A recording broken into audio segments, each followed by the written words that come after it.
Bem-aventurado o homem que não anda segundo o conselho dos ímpios, nem se detém no caminho dos pecadores, nem se assenta na roda dos escarnecedores.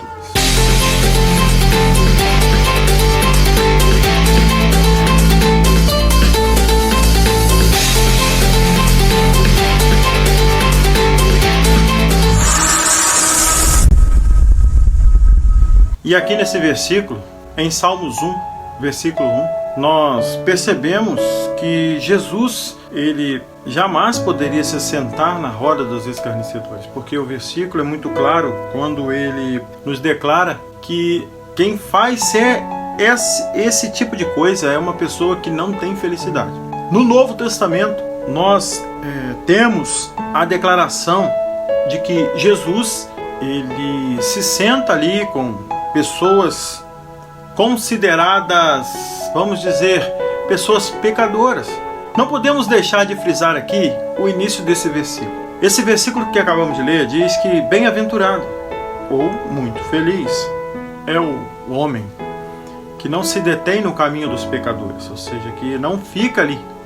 Então há claramente aqui uma separação entre pecador e o homem de Deus. Partes da Bíblia nos relata que ao homem natural, isso tudo que estou falando aqui parece loucura. Ora, o homem natural não compreende as coisas do Espírito de Deus, porque lhe parecem loucura, e não pode entendê-las, porque elas se discernem espiritualmente. 1 Coríntios 2, versículo 14. Mas, voltado para o nosso assunto de hoje, que é a questão que muitos falam por aí, que Jesus, ele foi até os pecadores, E essa parte é muito interessante, porque esse versículo aqui diz que bem-aventurado é aquele que não se detém no caminho dos pecadores, nem se assenta na roda dos escarnecedores. O escarnecedor, você sabe, é aquele que zomba, aquele que diz que a Bíblia é falsa. E aqui, talvez você diga, não, o versículo não está falando da Bíblia. Eu só queria te fazer uma pergunta. Onde estamos lendo este versículo? Dá para você me responder? Se o versículo não fala da Bíblia, aonde que ele está escrito? Entre milhares e milhares de versículos e livros, este versículo também é um versículo da palavra de Deus que nos declara isso, que nos revela isso. Então, se Jesus, se assentava como muitas pessoas famosas por aí dizem, Jesus, eu fui à festa de fulano, porque Jesus também disse que ele veio para os doentes e não para os sãos.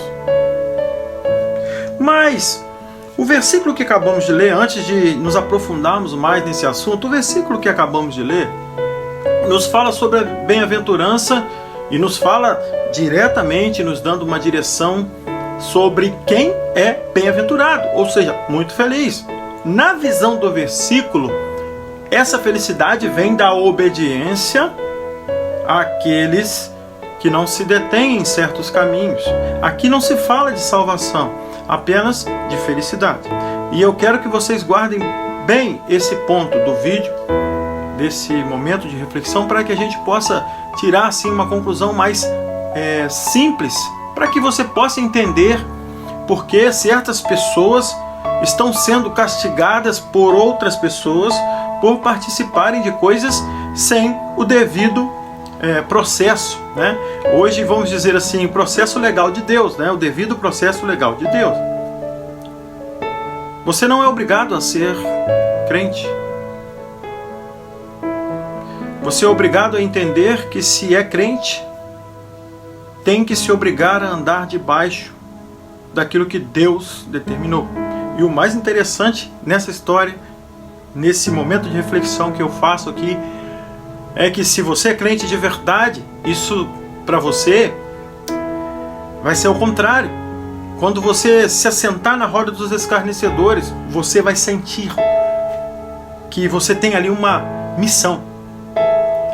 Quando você faz isso que Jesus fez, ele mostra ao pecador que ele tem que se arrepender.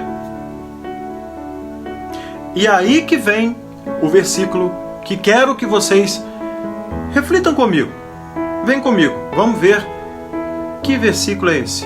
E Jesus, tendo ouvido isto, disse-lhes: os sãos não necessitam de médico, mas sim que estão doentes. Eu não vim chamar os justos, mas sim os pecadores ao arrependimento. Isso está escrito lá em Marcos 2, versículo 17. Prestou atenção no que Jesus diz? Eu não vim para os sãos. Eu vim para chamar aqueles que estão doentes ao arrependimento. Eu posso dizer para você com toda clareza. Primeiro fato. Ele faz duas comparações. Aquele que é salvo é são. Então, ele está me chamando de são, é isso que você quer dizer? É isso? Então quer dizer que eu já estou salvo. Você que vai aí para essas festas, senta lá, dança, canta, prega lá do seu jeito lá, menos do jeito de Deus, do seu jeito, porque o jeito de Deus é esse aqui que eu estou te dizendo. Está dizendo que eu sou santo, então, né? Você é santa ou santo. Você está lá no meio do pecado, dançando, brincando, falando para ele que Deus tem muito mais para ele.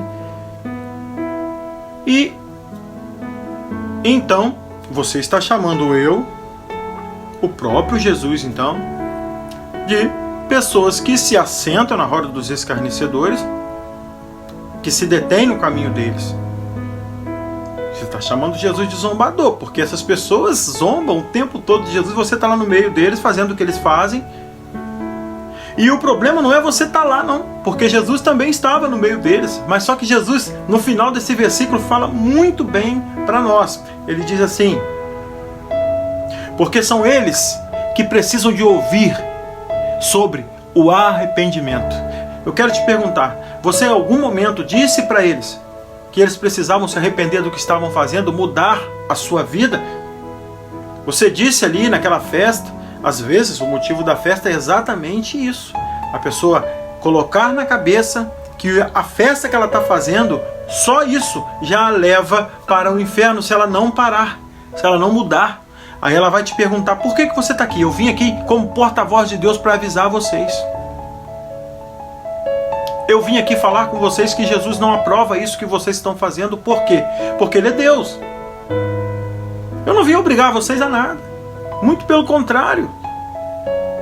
Eu vim aqui dizer para vocês que vocês são livres para fazer o que vocês querem. Eu não vim obrigar vocês a fazer nada. Muito pelo contrário disso. Eu vim aqui para dizer a vocês que se vocês continuarem nesse caminho, vocês vão para o inferno. E um fato bem importante aqui. Quando você fala que Jesus se misturava, andava com eles, você está mentindo. Jesus não se misturava nem andava com eles. Jesus falava para eles que eles tinham que se arrepender, como ele fez com a mulher adúltera. Vai, os teus pecados estão perdoados. O simples fato daqueles homens que iam jogar pedra nela estarem também cheios de pecado, não purificou aquela mulher dos seus pecados. O que purificou aquela mulher dos seus pecados foi o perdão de Jesus a ela. Por causa do medo da morte, ela em seu coração orava a Deus incessantemente para que não morresse. O medo da morte fez com que ela entendesse a ordem de Jesus: vai e não peques mais. Estamos chegando a um consenso aqui. Eu queria saber de você. Você concorda com o que eu falei? Não concorda? Fale aqui embaixo nos comentários. Nós estamos aqui para isso. Nós a cada dia nos aprofundamos mais no que é eterno. Por quê? Porque queremos ir para lá. Se você quiser passar numa prova e não estudar, você não vai passar. Muitas pessoas não estudam, oram a Deus para passar na prova sem estudar. E quer passar na prova. O milagre do conhecimento é ordem direta de Deus. Se ele fizer isso, ele vai ser injusto com quem estuda. Então, se Deus deixar com que você participe dessas coisas, sem que você fosse culpado pela morte deles, porque eu quero te dizer mais com toda tristeza, vou declarar para você: você não pode usar a palavra de Deus para não fazer nada. A palavra de Deus é uma espada. Porque o salário do pecado é a morte, mas o dom gratuito de Deus é a vida eterna por Jesus Cristo, nosso Senhor. Romanos 6, versículo 23.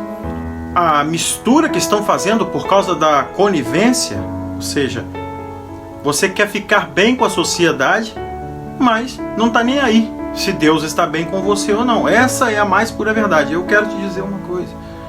Na verdade, você não acredita na fé que professa. Você apenas professa aquilo que acredita. Essa é a mais pura verdade. Você consegue acreditar que você consegue dar voltas na palavra de Deus para que o seu pecado se encaixe naquilo que Deus disse. Eu tenho uma triste notícia para te dar, não apenas para aqueles que estão na festa onde você vai pregar o evangelho que não prega. Você não prega evangelho nenhum, você prega aquilo que você pensa. Eu tenho uma triste notícia para te dar. Tanto eles como você já colocaram em seu coração que Deus aceita você do jeito que você é. Deus, Ele chama você do jeito que você está. Porque eu vou te dar outra revelação da palavra de Deus que é muito gostosa. Você sabe por que Deus te chama como você está?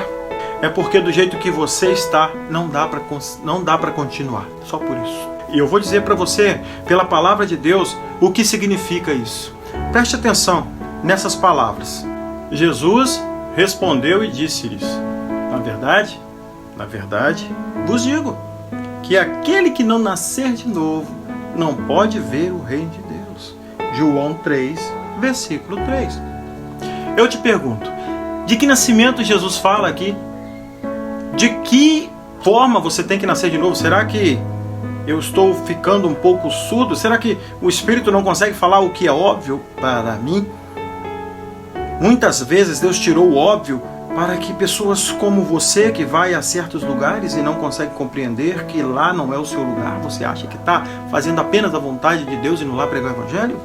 A vontade que Deus tem que você vá lá pregar o Evangelho para dizer para eles que eles têm que se arrepender. Se for diferente disso, se você chegar lá, começar a orar por eles, dizer que vai continuar, que Deus tem uma grande vitória na vida dele, você pode até falar isso para ele, mas no final, só se você se arrepender. Se eu, que estou aqui agora falando isso, não me arrepender, se eu não nascer de novo, ai de mim.